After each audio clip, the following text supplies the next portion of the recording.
Hello everybody, I am Fuzzyface and welcome back to this Ferrari challenge. We are now on the penultimate episode of the season. We're going to be doing 2 races today after the weekend of doing 1 race on Saturday and Sunday. We're back today with Monday's episode. We're going to be doing Singapore and Melbourne today. As you can see from these quick team stats up here, we now have the second best HQ. We've managed to get above McLaren. We're still waiting on the wind tunnel being built. I'm not going to build anything else HQ wise. We're just going to see what money's like at the end of the season. We've still got like a staff centre to build. We've got a tour centre to build. We don't have access to the road car factory yet, as that would mean we need to build a level 4 factory and a level 4 design centre, and the theme park also needs access to this. I think a road car factory takes about 100 million to build, but just to get to the factory to level 4 it's going to cost 35 million pounds. To get the design centre to level 4 it's going to cost 35 million pounds as well. So maybe we're going to focus on getting one of these. I don't need the factory because I don't actually use all the slots during the season. I don't even need the 6 slots that they are for reliability and performance. That is not a problem for me. The design centre, I would just like to have the design centre at level 4. It would be -1 day to part design time. And the only reason then that we need the factory is to have access to the road car factory at some point. Whether I'm going to get that far in the game, I don't know how many more seasons that I'm going to be doing of this game, as we're possibly going to be swapping to the 2017 mod closer to the 2017 season. I'm hoping to get to around 6-7 seasons of this game. By that point we've probably won the title 6 times. Who knows, but all the other parts for the HQ, we've got 8 million for this, 12 for the test track. The engine we don't have a problem with. The engine we're miles ahead, so we don't need the test track. So maybe we need to focus on the rear wing next. So maybe a simulator, maybe a handling development centre at the end of the season. We should have enough money for that. And maybe scouting facility level 2, just to see what other drivers are in the game. I'm not quite sure who's hidden behind that second scouting facility level. There might be some more drivers that I'm interested in that are behind that level. As it is, we've managed to find Charles Leclerc now since we built the first one.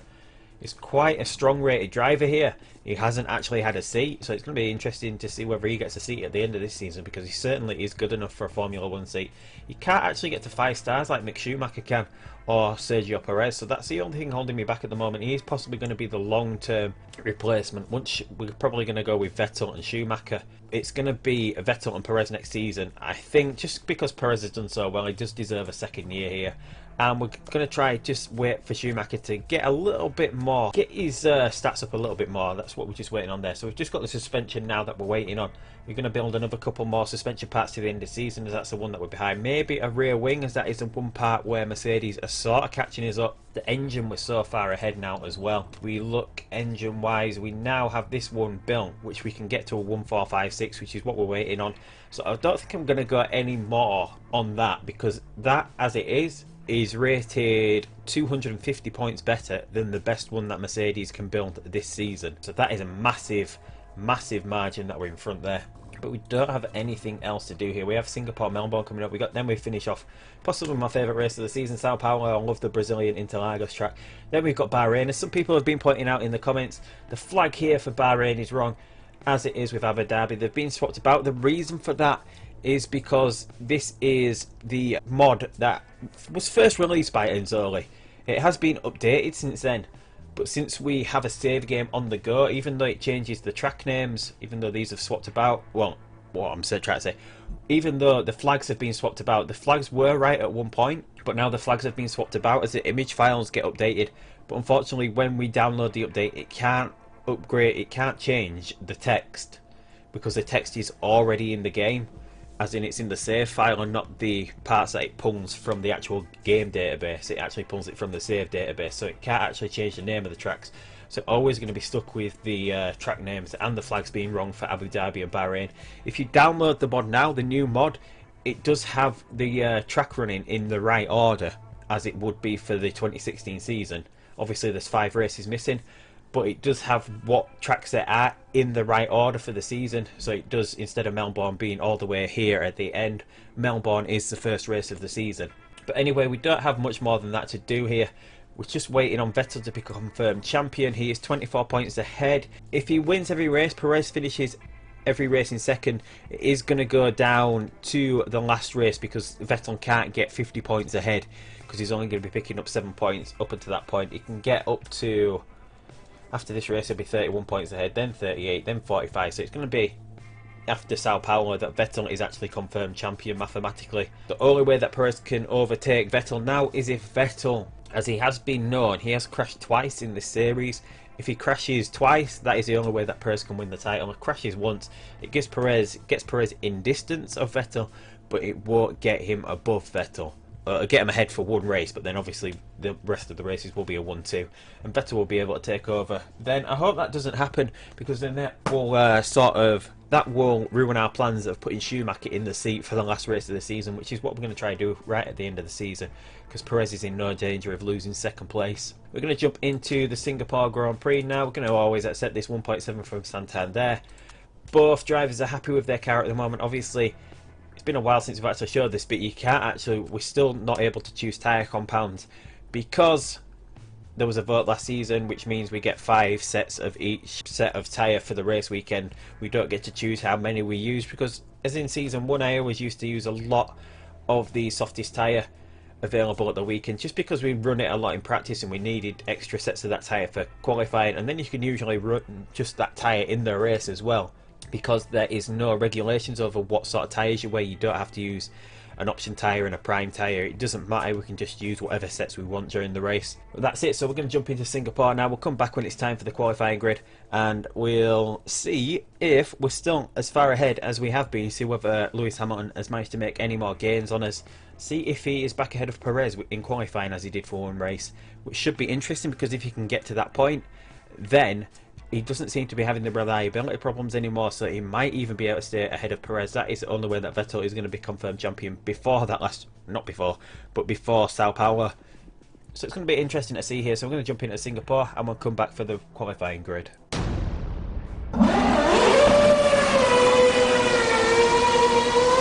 So here we go with the grid for the 2017 Singapore Grand Prix. Our prancing horses right on the front of the grid. Vettel 6 tenths ahead of Sergio Perez, 9 tenths in front of Lewis Hamilton. So Hamilton is sort of catching up. The Red Bulls are doing pretty well as well. They're over just a second behind. So here we go. We've got Vettel, Perez on the front row of the grid. The second row of the grid, as usual, is Hamilton, followed by Daniel Ricciardo. And then the third row of the grid, we've got Max Verstappen, followed by Carlos Sainz in the other Red Bull and Mercedes, respectively. Then the fourth row of the grid, as usual, we've got the 2 Williams of Valtteri Bottas and Nico Rosberg. And then rounding out the top 10, we've got the Force Indias, as usual, again, Hulkenberg and Raikkonen. Followed by, on the 6th row of the grid, Fernando Alonso in the McLaren, Julian Palmer in the Toro Rosso. The 7th row, Pascal Wehrlein moving up from his usual 15th in the Manor to 13th, Kevin Magnussen in 14th, Roman Grosjean in the Toro Rosso in 15th, Esteban Ocon in the other Manor in 16th, Danny Kvyat in the Haas in 17th, followed by the other Haas of Esteban Gutierrez in 18th, and then as usual rounding out the 10th row of the grid, bringing up the rear, Rafael Marcial, Carmen Jordan, the McLaren and the Renault respectively, just under 5 seconds behind as they usually are. Carmen Jordan's contract is up at the end of the season, so it looks like she might be getting replaced at the end of the season. So Renault should be doing a little bit better next season. But here we go. We just need our 2 Ferraris to have a decent start here. As we know, if we look, the Mercedes always push their car with the rich fuel mix from the go. They waste a lot of fuel early. Ricciardo has managed to get past Hamilton, as has his teammate Sainz. So that is pretty good for us there. We're possibly going to be defending from Ricciardo for a few corners. Vettel has managed to stay ahead. Who has done the quickest first sector? Carlos Sainz has done the quickest first sector. What are the Red Bulls are pushing their tyre as well. We do have to stop this race, should I say. So we can actually, we've got 26 laps that we can actually do. So we can actually burn through the tyre a little bit quicker here if we wanted to. We can try and get a little bit more temperature in the tyres, which we're going to have to do. Otherwise the Red Bull's going to get up to temperature a lot quicker than we are, which would give them a slight advantage. It won't make them quicker than us, but we do want to keep our gap growing and building as this race goes on. Vettel there sets the fastest lap of 119.9 in regards to the 121.2 done of Perez and the 121.6 that Ricciardo managed to do. Perez now has built a 3-second lap over the Red Bull of Daniel Ricciardo. If they started turning their tyres down, they have. So now we've got the tyres up to temperature. We're going to do exactly the same. We're going to turn down. We're going to turn down to medium. No, we're running high. We'll just try and build up a nice little gap here as we hit the 3rd lap. 21 laps remaining, and it looks like this race is already in the bag. We just don't want any mistakes to happen here. We're going to have to build a little gap between the tyres between 2 of these cars. Maybe we're going to bring Vettel in first. So what we're going to do is we're going to see if we can beat a 119.8 The tyres are a little bit degraded over what it is for the first one because the tyre works in 3 sections. You get your prime tyre slot, which usually with a super soft lasts for 3 laps. Let's just see what it says. Yeah, 8 laps. So you can do 3 laps with the quickest time. Then you have like a sort of middle sector with 4 laps, and then you have another 2 laps before the tyre totally drops off the cliff, where it's about a second slower than they are at the top level. So for those first 3 laps, say if the lap was a 1 minute straight, you do a minute. For the other 4 laps on that tyre, doing everything the same fuel load and stuff, if you could somehow manage to keep the same fuel load. Obviously the fuel mode makes a difference to the weight of the car and the lap time. But if everything was kept the same, that first sector would be done in a 1 minute, the other second one would be done in 1 minute and half a second, and then the third, when your tyres are like 7-8 laps in, you will be doing 1 minute 1 second. So that's pretty much how the tyres work according to what the text file says. So that is the strategy you have to work on here. But obviously the tyre dropping away and losing time is usually fixed by you using a lap of fuel up. So a lap of fuel sometimes can mean 4/10 of a second, sometimes it can mean 2/10 of a second. Obviously, as we're not putting fuel in the car, it doesn't actually tell us what 1 lap of fuel in the car actually makes a difference to the speed of the car, because we're not actually refueling at any point at the moment.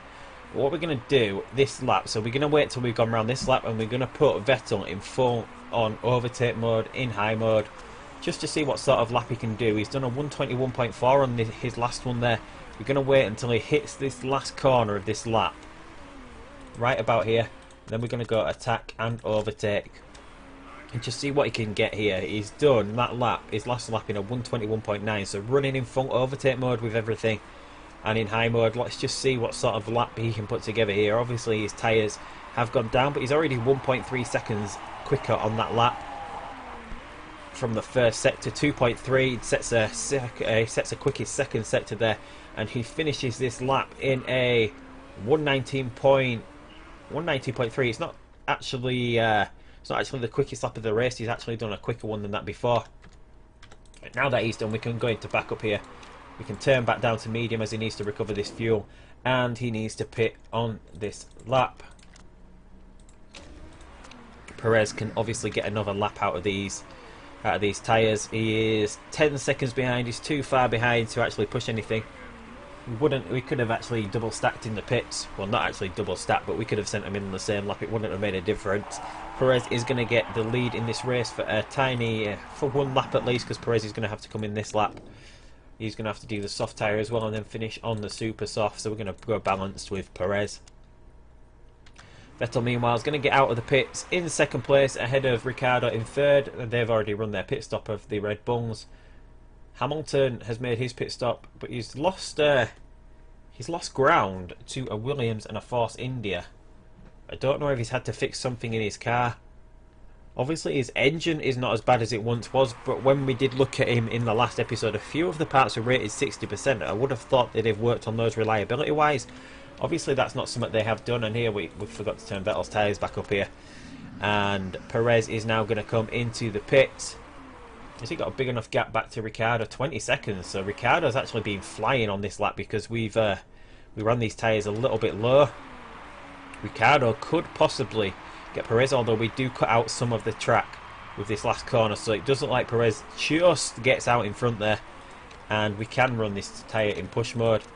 Perez can run his engine in overtake mode for a little bit, not in overtake mode, he can run it in high mode for a little bit longer, so we're going to build that gap back up over Ricciardo, and there's going to be a little while until the next pit stop, so let's have a quick look down the order. We're going to start lapping some cars as well. We're going to start lapping Carmen Jorda in a second. So Ricciardo, Verstappen in 3rd and 4th. Then we've got the Williams and Bottas up in 5th.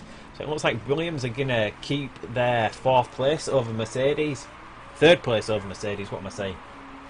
Because Williams are actually in 3rd place in the Constructors' Championship at the moment, thanks to all the reliability problems that the Mercedes have been having this season. Got Force India in 6th, still in front of Rosberg and the other Williams, and Hamilton struggling still all the way down in 8th place. The man of Pascal Verma is up into 9th, but as I thought, he's still yet to make a pit stop. He's about to come into the pit, so we're going to see what that does to the standings. Raikkonen is going to move up to 9th. We're just going to wait for Verline to come out of the pitch just so we can see what is up with the rest of the order here. Come on, Verline, is he fixing something in the car? And it looks like Verline does have a problem with his car, so we can move on. So we've got Hamilton's managed to get past Rosberg now, but anyway, we've got the other Force India of Raikkonen as well. They seem to have gotten over their reliability problems really late on in the season. We've got Alonso in 10th, rounding out the point scoring positions. Carlos Sainz in the Mercedes has dropped all the way down to 11th now. Julian Palmer in 12th, Kevin Magnussen 13th. The other manner of Ocon 14th, Grosjean in 15th, Kvyat at the Haas, Gutierrez in the other Haas. And then rounding out the back, they've got Marcelo Jordan and Verline, who's dropped all the way to the back, thanks to him having to come in to fix something on his car. As we switch back to Vettel now, we've got 45% on this soft tyre. We do need to be within 8 laps of the end, so maybe 2 more, and then we can think about pitting Vettel. Then the lap after that, we can think about pitting Perez. Perez has now got a 15-second gap over Daniel Ricciardo. We obviously need to start recovering some of this fuel. Not just yet. We can run in high mode for quite a bit longer. And these tyres are actually pretty hot now, aren't they?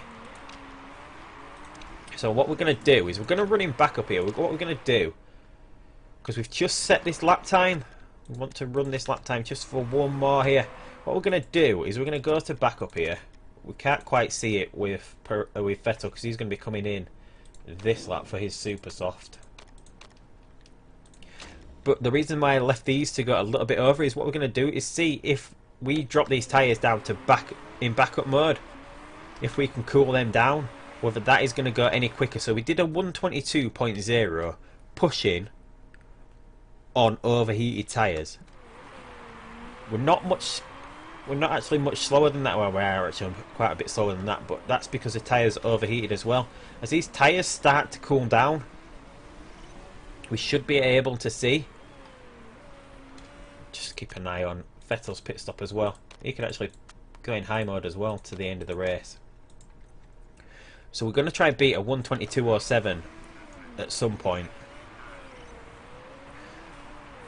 Just want to see whether we can get these cooled down quite a bit.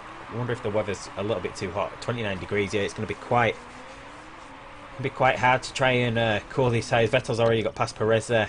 As you can see, we're going quicker now as we start cooling these tyres down, and that's just because I think that's because we were battling with Vettel there that we slowed down. It did seem to be going in our favour. Right, so we gear over on that lap. So if we try cooling down again, I don't know if that's because the tyres have now got into the point where they're at that last sector of tyre performance, as I said. So as we start cooling them down, we should start seeing a performance upgrade, even though we're still running in backup mode. And there we go, we're a second quicker now that we've got the tyres down in temperature to about this level, and we should be getting to the point.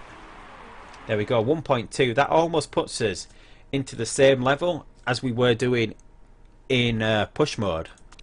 We're only 4 temps down now, and as these tyres continue to cool, we should even be able to go quicker than this, even though we're still in backup mode. So we'll just see if that's true as well. No, we're going to keep about this same pace, it looks like, because the tyres are about, looks like they've just about lost their effectiveness. No, we are keeping pace with this, so this ought to be the sort of time that we can get out of a backup tyre. And there we go, we do go quicker again. It just shows what a difference actually running in optimal temperature does, rather than running with the tyres overheated. So it is more beneficial to be running in neutral with optimum tyres than it is to be running in attack mode with overheated tyres. Because if we go neutral on this lap now, even though we've gone part way around this lap, we should be able to go pretty quick here. Even though the tyres dropped off, we're in no danger of doing it with losing this. I don't think Ricciardo is catching up. But there you can see now we're doing a 0.6. So that is going to put us in the 121s, which is a lot quicker than what we were doing in push mode with overheated tyres. I don't want to lose too much distance here to Ricciardo. We're not going to be able to actually see what the full benefit of this lap would be, because we're going to have to pit here for this super soft, because we don't want to lose second place to Ricciardo, because he's catching up quite a bit. Whether we would lose 6 seconds or not, should we just risk it just to see with worn tyres whether we could still beat that time? We might as well risk it. We've got naught to lose here. So we did a 120.7. which is almost, it's about 1.4 seconds quicker than what we were doing on fully overheated tyres running in push mode. So that is a massive amount of time that you pick up from keeping the tyres in optimum temperature. So you're better just running between conserve and push mode. It's not something I've discussed too much in this game recently, because as Ferrari we don't really have any issues from losing too much performance. I don't have to keep an eye. It is something that has got us quite a long way with the Predator series of doing that I'm hopefully getting back to, as we've had a few performance game related issues from crashing and the save file not working. Here we go, we really need to set up Perez this time in. He's still got enough time that he's going to be able to get out in front of Ricciardo. So here comes Perez now. He's lost time on this lap, that's because the tyres are so worn this time round. But here we go with Perez. Got Ricciardo coming around this last corner now. Is Ricciardo going to get it? He shouldn't do. We're going to get out in front of Ricciardo, so there we go. We can do attack on this one because we're just outside the just inside the optimal range, so attack mode is going to work. So you want to get back down to optimum before you do an attack lap, because then you will get the biggest gains for your lap. Maybe we should keep conserve here. We really need to conserve this fuel as well, don't we? We're going to run out of fuel here. Too busy talking about what to do with the tyres. Right, so I hope we've got enough to claw that back. We should have enough to claw that back. Do we? Yeah, because there's 2 laps left. Just in time turning down to low mode. I thought I'd missed it then. Right, so we're going to run in attack mode just to see what we can get out of this tyre. Vettel, meanwhile, a huge 30 seconds ahead of Perez. 37 seconds, 38 seconds and counting back to Ricciardo. Hamilton, meanwhile, has had another issue with his car, it looks like, and he's all the way back in 13th, so Hamilton's going to be outside the points again here. Mercedes really struggling, and it looks like Williams are just going to gain more ground and confirm their 3rd place in the Constructors. Mercedes having a really bad season in 4th place. And here goes Perez now, he's done a 1:17. That's the sort of time you should be expecting on the super softs, with tyres in the optimum, going up to overtake mode. So we'll see this time now that we've got... You see that we slowed down in that last sector because we had fully overheated tyres. But there we go, we've won the race, we've come second. The Red Bulls on the second row. Didn't start on the second row, but they managed to get themselves up into 3rd and 4th. The Williams of Bottas in 5th. Mercedes of Sainz in 6th. Williams of Rosberg in 7th. Force India of Hulkenberg in 8th. Raikkonen in the other Force India in 10th. And then McLaren of Alonso up into 9th. It's taken Force India a long time to improve. They've done really poorly this season. I think they were 8th in the Constructors, so I think they're going to drag themselves off of 8th place here. Yeah, let's just get to the Constructors standings first. Scrutineering. Hamilton does still run a risk, as we saw when we looked at Mercedes last time. He is running risky parts. Kevin Magnussen has been knocked down the grid for demoted 4 places for breaking the rules. So if we come to the driver standings now, that's 31 points, which is enough of a gap. If it stays like this, that Vettel will become firm champion after Sao Paulo. Perez second, there's a massive gap back then to Daniel Ricciardo, 181. Lewis Hamilton is so far behind Daniel Ricciardo now. I don't think Rosberg's got enough time to catch Hamilton. And I don't think Hamilton's reliability problems are going to go on much longer, as they should be able to work on those parts.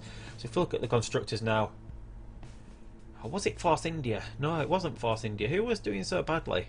Or was it... Am I just thinking of the really early part of the season where Force India were absolutely struggling with Raikkonen finishing low down every time? It looks like they've managed to recover now. McLaren battling still with Toro Rosso.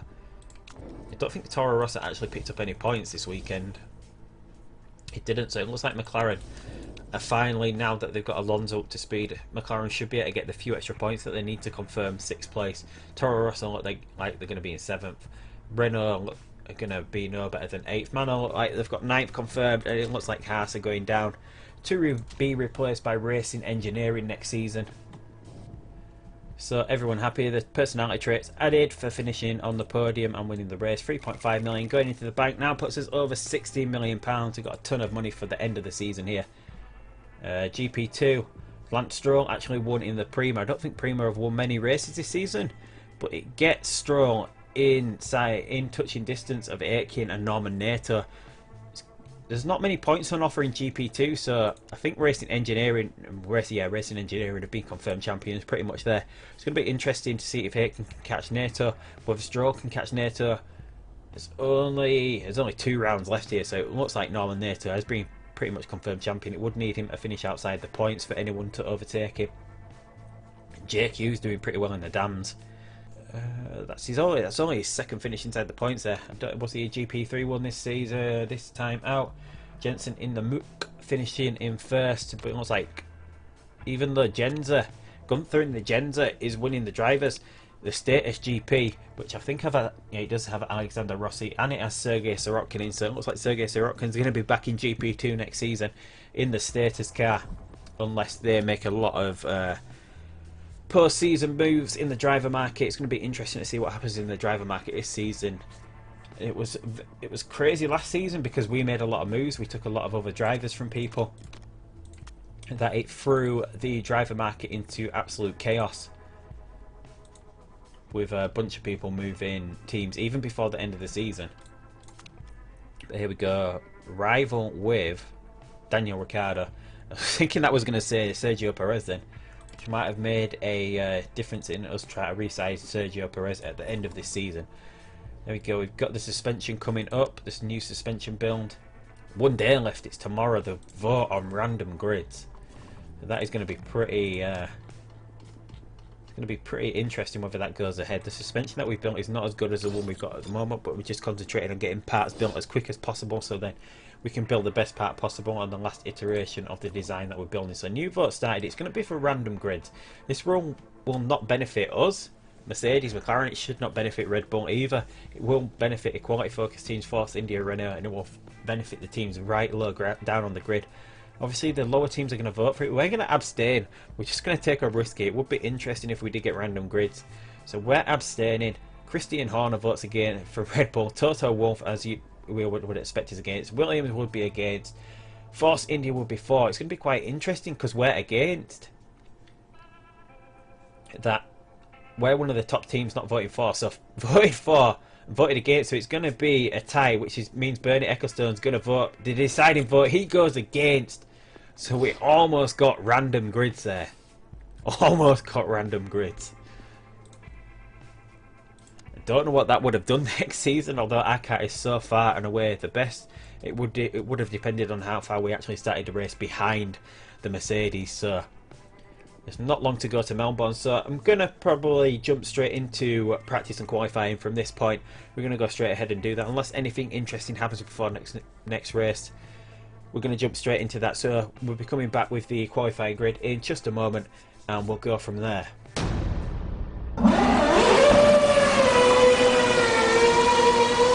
So here we go with the grid for the 2017 Melbourne Grand Prix. We are on the front row as usual. The second row is made up of Lewis Hamilton and Daniel Ricciardo. The third row, 5th and 6th, Max Verstappen in the Red Bull, Carlos Sainz in the Mercedes. The Williams on the fourth row of the grid as usual with Rosberg and Bottas. The fifth row should be the Force Indias of Hulkenberg and Raikkonen. The sixth row will be Fernando Alonso in the McLaren, Julian Palmer in the Toro Rosso, just as usual. Pascal Wehrlein, it looks like the man have increased their performance. He's getting up into 13th now every race. Kevin Magnussen in 14th, Roman Grosjean in the Toro Rosso in 15th, Esteban Ocon in the other man at 16th, Gutierrez in the Haas in 17th, Kvyat in the other Haas in 18th, and then as usual on the 10th row of the grid, right at the back, we've got Marciello, Carmen Jorda following up. Carmen Jorda 5 seconds behind this time.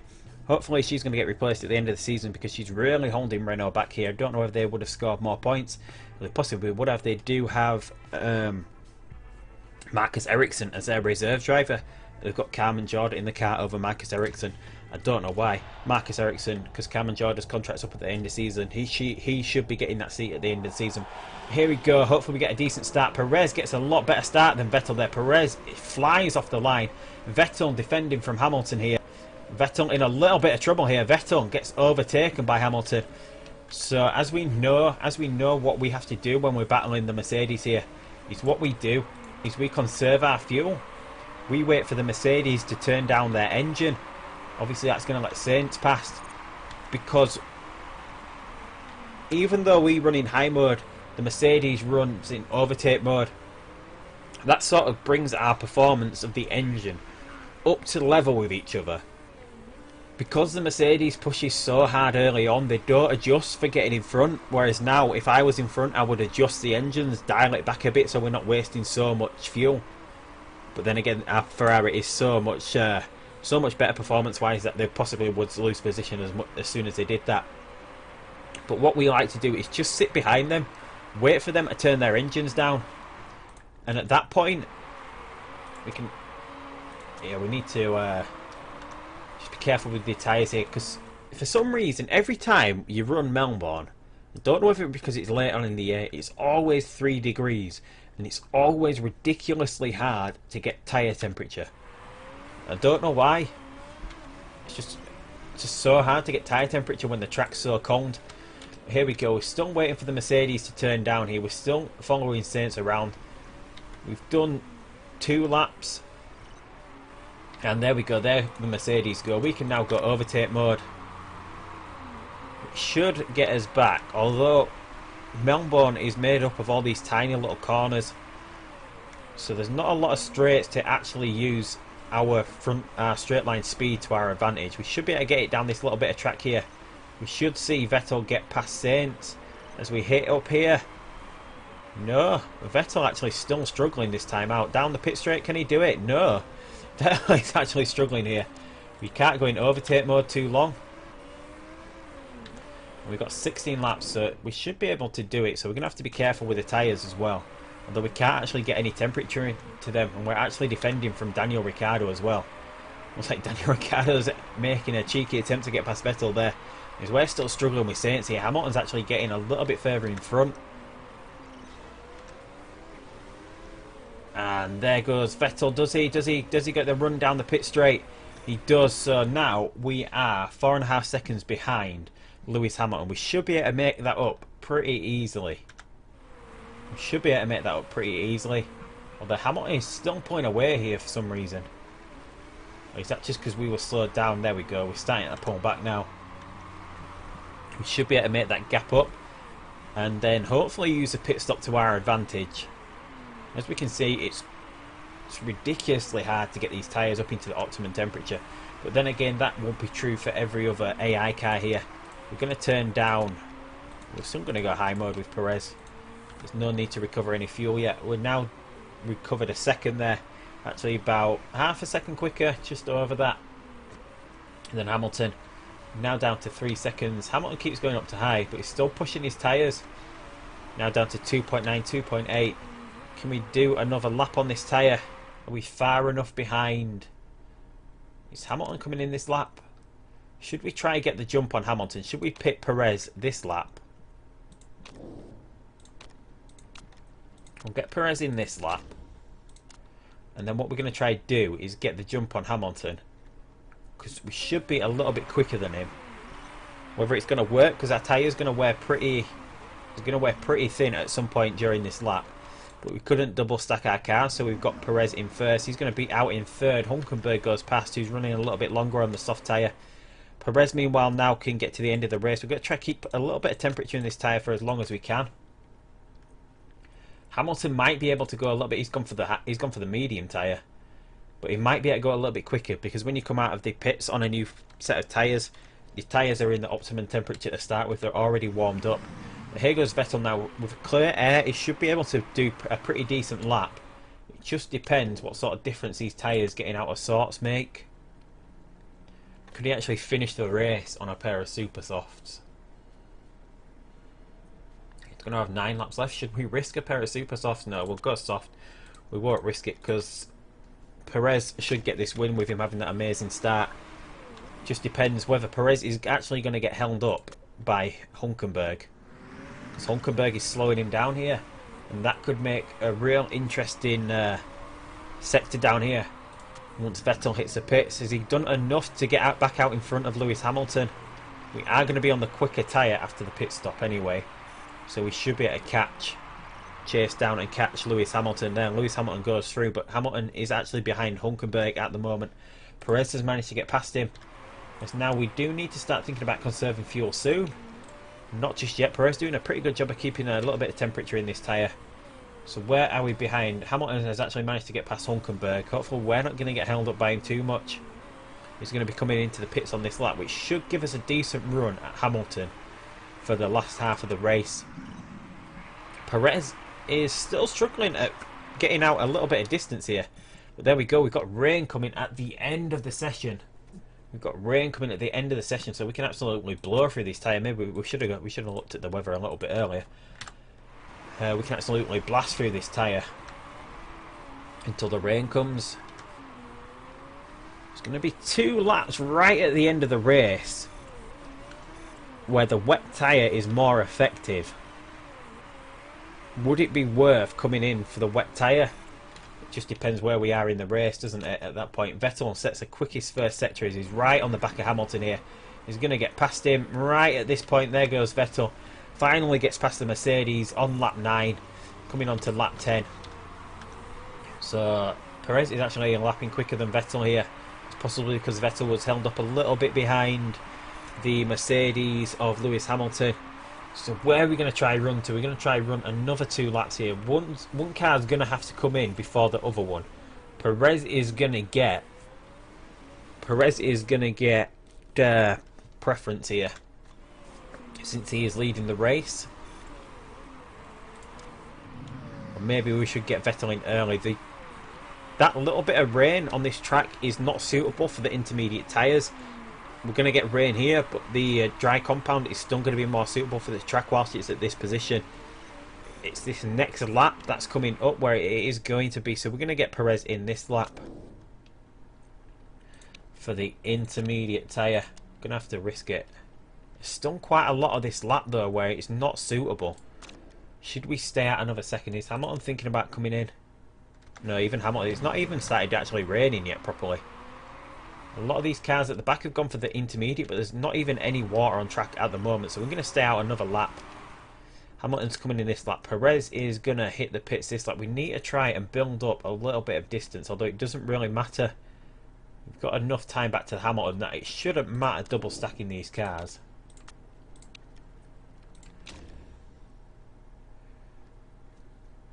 Should we try something more risky with Vettel? No, we shouldn't, because the wet tyre is going to be so... It's going to be, it's not going to be up to, it's not going to be, what am I trying to say? It's not going to be up to scratch performance-wise before those last 2 laps, is it? So what are we going to do here with Vettel? What are we going to do? Hamilton is going to hit the pits. Hamilton is going to hit the pits. Have we got enough that we can sort of last out? No chance, is there?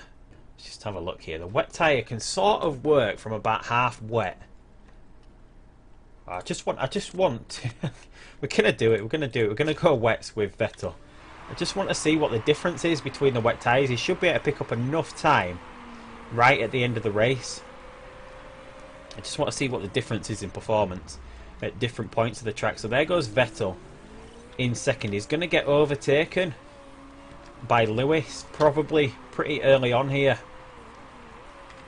And we do have to start recovering some fuel as well, don't we? Not even be thinking about that. So we are going to let Hamilton pass here, but we should be able to pick up performance wise. Was that such a stupid move? We don't need the 1-2, but I do want to see what sort of performance we can get out of different wet tyres. It is good to see when the wet tyre takes its full effectiveness. Here it is a little over halfway, so we shouldn't be falling that far behind. Whereas once this track gets on to full wet, we should absolutely be picking up like 10 seconds a lap over the intermediate, to the point that Vettel might even be able to catch Perez. So that is what we're aiming for here. That is what we're looking out for. We don't want to get these tyres too hot, do we?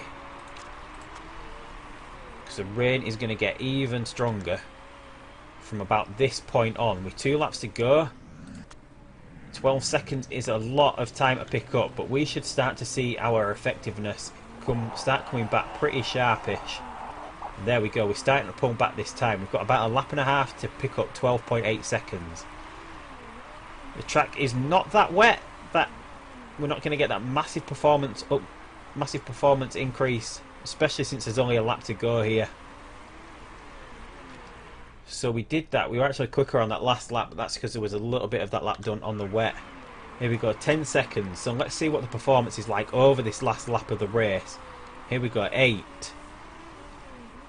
7, 6, 5, 4, 3. As we saw, we did about 3 laps. Did we do about three and a half laps on the intermediate tyre? Because we've only done 1.5 on the wet tyre. When we came into the pits, or when we came out of the pits, we were neck and neck with Hamilton pretty much, and he got past us pretty quickly. So as it sees, these 2 laps, this 1.5 lap on the wet tyre towards the end of the race has worked out a lot better than the intermediate. It's not worked out well enough that we're going to be able to pass Hamilton before the finish line. No, it is. No, finished. I thought it was going to say final lap. But there we go. That was a pretty good test there. 1.5 laps on the wet tyre got us in range of what 3.5 laps on the intermediate were. So if we had another half lap of a wet track, we would absolutely murder that Mercedes there. But as it is, I wasn't too bothered about the result. I just wanted to do a little test there with the wet tyre to see how much more performance it had over the intermediate, or how much less of performance it had over the intermediate. The wet tyre doesn't lose as much performance to the intermediate in intermediate conditions, but the intermediate loses a hell of a lot more performance than the wet tyre in wet conditions. It's just something I've been interested in to run. It would have been better to do it with Perez, possibly, since he was so far ahead. We took the risk with Vettel. He's already confirmed champion. Well, not confirmed champion, but he's already on the road to being champion. There we go. We've got Perez, his 4th win of the season. Perez was going to win anyway. He was going to win the race anyway. So we just did the little experiment there with Vettel. It almost paid off. We managed to get back to within 0.8 of a second. We cost Vettel 3 points. It's not going to make any difference to his championship standing. He's 21 points ahead. He's still going to be able to be confirmed champion after the next race if he gets 1st place and Perez gets 2nd. So that will be in the next episode. There we go, 581 points, 305 points back to Red Bull, 369 points back to Mercedes. Absolutely brilliant championship season. Everyone's still happy. They keep getting these personality traits added back for winning the race and for the podiums, although they're swapped over this time. It doesn't make any difference because they've got 100% morale anyway. Mick Schumacher is almost up to 4 stars now, so when he gets his seat for the last race of the season, his performance shouldn't be that much worse than that of what Sergio Perez is doing. We might even have a season next season, since Vettel is going to be so far ahead that we alternate between Perez and Schumacher. Would anyone be interested in that next season if we alternate between Perez and Schumacher? We'll think about it in the off-season. We've got that new suspension built now. The new HQ should be built in a day or two. Our actual drivers, we've actually dropped down to 3rd in the driver list. So Williams have actually got the best drivers now. With Bottas and Rosberg, Mercedes are 2nd. Has that been like that for a while? I've not noticed it before. Have we dropped down? No, is it just because the other drivers are improving more than ours are? Who knows? Race win, hard fought win for Perez, suspension build finish, HQ built tomorrow. So that's where we're going to leave this episode. Next time out we've got Sao Paulo, we've got Bahrain with the wrong flag coming up, but that will be the last episode of the season next time, and then we'll be moving on to the 2018 season. We're going to see what happens with the driver market in the off season. We're possibly going to be keeping with Vettel and Perez. Schumacher next season, as I said, he might be getting a few more races next season. We might alternate a little bit just because we can. Might upset Perez a little bit, but he's going to be gone possibly at the end of next season as we start moving on to our project driver of Mick Schumacher even. He's not got quite the same name as his dad, just to differentiate a little bit. But as I said, that's where we're going to leave this episode. So thank you everybody for subscribing, commenting on my videos. I do appreciate it. I do try and reply to every comment. Leave more comments down below. Give me a thumbs up if you enjoyed this video. But until next time, I'll see you for the final episode of the season where we take on Sao Paulo and Bahrain. And until next time, I will see you down the road, and goodbye.